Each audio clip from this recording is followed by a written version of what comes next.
Walking ಸದಸ್ಯರೇ, ಸೂರ್ಯೋದಯ ವಾಕಿಂಗ್ನ ಗ್ರೂಪ್ನ ಎಲ್ಲ ಸದಸ್ಯರೇ, ಇವತ್ತು ನಮಗೆಲ್ಲ ಅತ್ಯಂತ ದುಃಖದ ವಿಷಯ.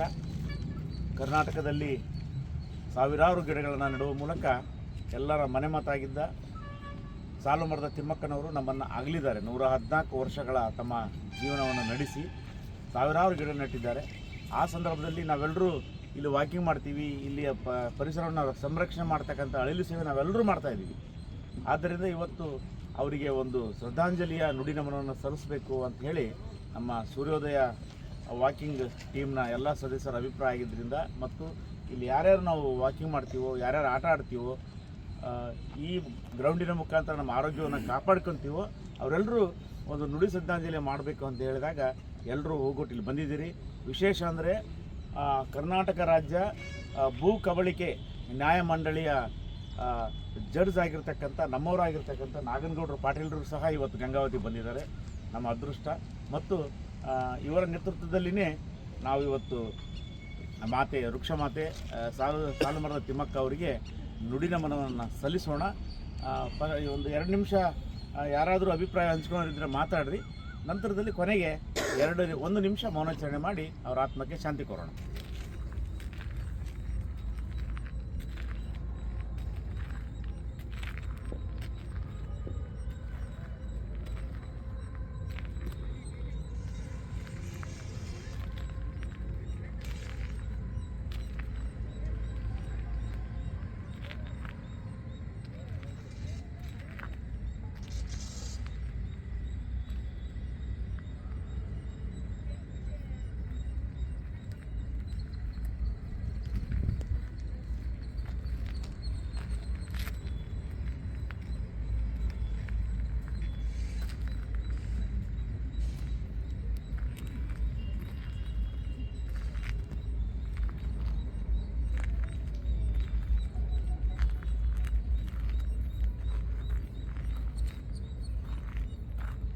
ಧನ್ಯವಾದಗಳು. ಎಲ್ಲರಿಗೂ ನಮಸ್ಕಾರ. ತಮಗೆಲ್ಲ ಗೊತ್ತಿರೋ ಹಾಗೆ ವೃಕ್ಷ ಮಾತೆ ಸಾಲುಮರದ ತಿಮ್ಮಕ್ಕ ಈ ನಾಡು ಕಂಡ ಅತ್ಯಂತ ಶ್ರೇಷ್ಠ ವ್ಯಕ್ತಿ, ಮಹಿಳೆ.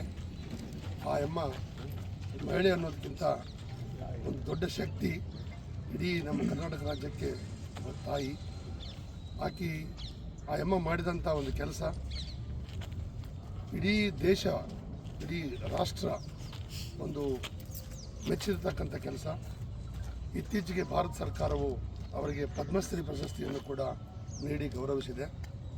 ಅವರಿಗಿನ್ನೂ ಹಲವಾರು ಪ್ರಶಸ್ತಿಗಳು ಬಂದರೂ ಸಹಿತ ಅದು ಆ ತಾಯಿ ಮಾಡಿದ ಕಾರ್ಯಕ್ಕೆ ಸರಿಸಮ ಆಗೋದಿಲ್ಲ. ನಂದು ಒಂದು ಪುಣ್ಯ ಏನು ಅಂತಂದರೆ, ನನ್ನ ದೊಡ್ಡ ಮಗಳು ಅದೇ ಊರಿಗೆ ನಾನು ಮದುವೆ ಮಾಡಿಕೊಟ್ಟಿದ್ದೀನಿ. ನನ್ನ ದೊಡ್ಡ ಮಗಳು ಮದುವೆಗೆ ಬಂದು ನಮಗೆಲ್ಲ ಆಶೀರ್ವಾದ ಮಾಡಿದರು.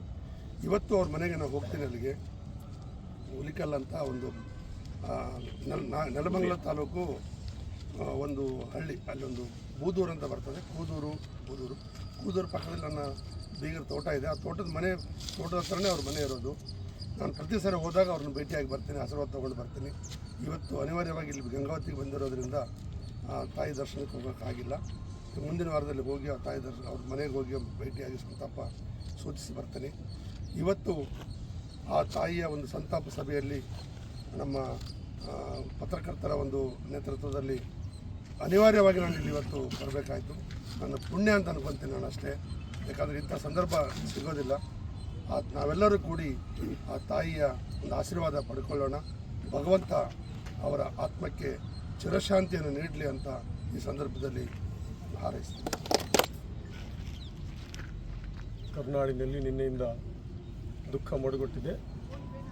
ಇಂಥ ಸಂದರ್ಭದಲ್ಲಿ ನಾವು ಅವರು ನೀಡಿರುವಂತಹ ಸಂದೇಶವನ್ನು ಮುಂದಿನ ಸಂತತಿಗಳಿಗೆ ತಲುಪಿಸ್ತಕ್ಕಂಥ ಕೆಲಸ ಮಾಡಬೇಕು. ಅದರ ಜೊತೆಗೆ ಸಾಂಕೇತಿಕವಾಗಿ ಅವರಿಗೆ ಸಂತಾಪ ಸೂಚಿಸ್ತಕ್ಕಂಥ ಕಾರಣಕ್ಕಾಗಿ ನಾವೇ ಇಲ್ಲಿ ಸೇರಿದ್ದೀವಿ. ನಿಜವಾಗಿ ಇದು ಕೂಡ ಸಂದೇಶಾತ್ಮಕವಾಗಿರ್ತಕ್ಕಂಥ ಒಂದು ಅಭಿವ್ಯಕ್ತಿ. ಈಗ ನಾನು ಇದ್ರ ಬಗ್ಗೆ ಹೆಚ್ಚೇನು ಮಾತಾಡೋಲ್ಲ. ಒಬ್ಬ ಸಾಮಾನ್ಯವಾಗಿರ್ತಕ್ಕಂಥ ಮಹಿಳೆ ಅಥವಾ ಸಾಮಾನ್ಯವಾಗಿರ್ತಕ್ಕಂಥ ಯಾವುದೇ ವ್ಯಕ್ತಿ ಅಸಾಮಾನ್ಯವಾದದನ್ನು ಸಾಧಿಸೋಕ್ಕೆ ಸಾಧ್ಯ ಅಂತ ತೋರಿಸಿರ್ತಕ್ಕಂಥವ್ರು ಅವರು. ಮತ್ತು ಇನ್ನೊಂದು ವಿಚಿತ್ರವಾಗಿರ್ತಕ್ಕಂಥದ್ದು ಏನಂದರೆ, ಇವತ್ತಿನ ಜಗತ್ತಿನಲ್ಲಿ ಮೌಲ್ಯಗಳು ಕುಸಿತಗೊಂಡು ಶವಗಳು ಅನಾಥವಾಗ್ತಾ ಇದೆ. ಅಂಥ ಸಂದರ್ಭದಲ್ಲಿ ಅವರ ಶವಕ್ಕಾಗಿ ನಮ್ಮೂರಲ್ಲಿ ಉಳ್ರಿ ಅಂತೇಳಿ ಜನ ಕೇಳ್ತಾ ಇದ್ದಾರೆ. ಅವರ ಶವಕ್ಕೂ ಕೂಡ ಅಷ್ಟು ಬೆಲೆ ಬಂದಿದ್ದು ಅವರು ಜೀವಂತ ಇದ್ದಾಗ ಮಾಡಿರ್ತಕ್ಕಂಥ ಸೇವೆಯಿಂದ ಮಾತ್ರ ಅಂತ ಹೇಳ್ತಾ, ಅವರು ಆಸ್ಪತ್ರೆಯ ಕೊನೆಗಳಿಗೆಲ್ಲಿದ್ದಾಗ ಏನು ಸಂದೇಶ ಕೊಟ್ಟಾರ ಅದನ್ನು ಮಾತ್ರ ಓದ್ತೀನಿ, ನಾನೇನು ಮಾತಾಡಲ್ಲ ಹೆಚ್ಚಿಗೆ. ಸಾಲುಮರದ ತಿಮ್ಮಕ್ಕ ಅವರ ಕೊನೆಯ ಸಂದೇಶ ಏನು? ಪ್ರೀತಿಯ ನನ್ನ ನಾಡಿನ ಜನತೆಗೆ ನಿಮ್ಮ ಪ್ರೀತಿಯ ಅಜ್ಜಿ ವೃಕ್ಷಮಾತೆ ಸಾಲುಮರದ ತಿಮ್ಮಕ್ಕ ಮಾಡುವ ನಮಸ್ಕಾರಗಳು. ಈ ಜಗತ್ತಿನಲ್ಲಿ ಯಾವುದೂ ಶಾಶ್ವತವಲ್ಲ. ಇರುವಷ್ಟು ದಿನ ಯಾರಿಗೂ ತೊಂದರೆ ಕೊಡದೆ, ಹಿಂಸೆಯಾಗದಂತೆ ಬಡವ ಶ್ರೀಮಂತ ಭಿಕ್ಷುಕ ಅಸಹಾಯಕ ಎನ್ನದೆ ಎಲ್ಲರೂ ಒಂದೇ ತರಹ ಬದುಕಿ, ಎಲ್ಲರನ್ನೂ ಗೌರವಿಸಿ ಪ್ರೀತಿಸಿ, ದೇಶವನ್ನು ಪ್ರೀತಿಸಿ. ದೇಶ ಚೆನ್ನಾಗಿದ್ದರೆ ಎಲ್ಲರೂ ಚಂದ. ಚಿಕ್ಕವರಾಗಲಿ ದೊಡ್ಡವರಾಗಲಿ ಬಡವರಾಗಲಿ ಶ್ರೀಮಂತರಾಗಲಿ ಗಿಡ ನೆಟ್ಟು ಮರಗಳನ್ನಾಗಿ ಬೆಳೆಸಿ, ಗೋಕಟ್ಟೆಗಳನ್ನು ಕಟ್ಟಿಸಿ, ಕೆರೆ ಕಟ್ಟಿಸುವುದರ ಮೂಲಕ ಪ್ರಾಣಿಗಳಿಗೆ ನೀರಿನ ವ್ಯವಸ್ಥೆ ಮಾಡಿಸಿ, ಹಣ್ಣು ಬಿಡುವ ಮರಗಳನ್ನು ಬೆಳೆಸಿ, ಹಕ್ಕಿ ಪಕ್ಷಿಗಳ ಆಧಾರವಾಗಲಿ. ದೇಶದಲ್ಲಿರುವ ಎಲ್ಲರಿಗೂ ಒಳ್ಳೆಯದಾಗಲಿ. ದೇಶ ಚೆನ್ನಾಗಿರಲಿ. ಬಡವನನ್ನು ಕಂಡು ಭಿನ್ನ ಭೇದ ಮಾಡಬೇಡಿ.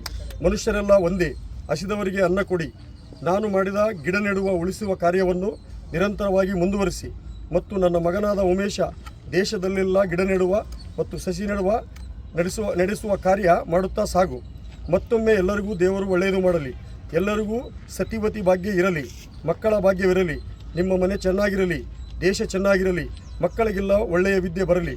ಎಲ್ಲರೂ ಗಿಡ ಮರಗಳನ್ನು ಬೆಳೆಸಿ. ಎಲ್ಲರಿಗೂ ಮಕ್ಕಳಾಗ್ಲಂತ ಯಾಕೆ ಆಯಮ್ಮ ಹೇಳಿದ್ಲಂದರೆ, ಆಯಮ್ಮನಿಗೆ ಮಕ್ಕಳಾಗಿರಲಿಲ್ಲ. ಸಮಾಜ ಮತ್ತು ಇತರರು ಆಯಮ್ಮನ ಚುಚ್ಚಿ ಮಾತಾಡ್ತಾ ಇದ್ದರು. ಆ ಸಂದರ್ಭದಲ್ಲಿ ಆಯಮ್ಮ ಪತಿ ಜೊತೆ ಸೇರಿ ಗಿಡ ನೆಡುವ ಕಾರ್ಯಕ್ರಮ ಮಾಡಿದ್ದು.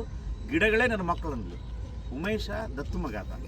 ಆದ್ದರಿಂದ ಅವರ ಸಂದೇಶ ಭಾಳ ಅದ್ಭುತವಾಗಿದೆ. ಅದನ್ನು ನಾವೆಲ್ಲರೂ ಪಾಲನೆ ಮಾಡೋಣ ಅಂತ ಹೇಳ್ತಾ, ಒಂದು ನೆನಪು ನಮ್ಮೆಲ್ಲರಲ್ಲಿ ಬರಲಿ ಅನ್ನೋದ್ರ ಜೊತೆಗೇ ಒಂದು ಮರ 40 ಜನರಿಗೆ ಉಸಿರಾಟವನ್ನು ಕೊಡುತ್ತೆ ಅನ್ನೋ ಮಾತೇನಿದೆ, ಅದನ್ನು ನಾವೆಲ್ಲರೂ ಅಳವಡಿಸ್ಕೋಬೇಕಾಗಿ ಸಾಲುಮರದ ತಿಮ್ಮಕ್ಕನ ಒಂದೇನು ಮನಸ್ಸಿನಲ್ಲಿ ಗಿಡಗಳನ್ನು ನಟ್ಟಿದ್ಲು.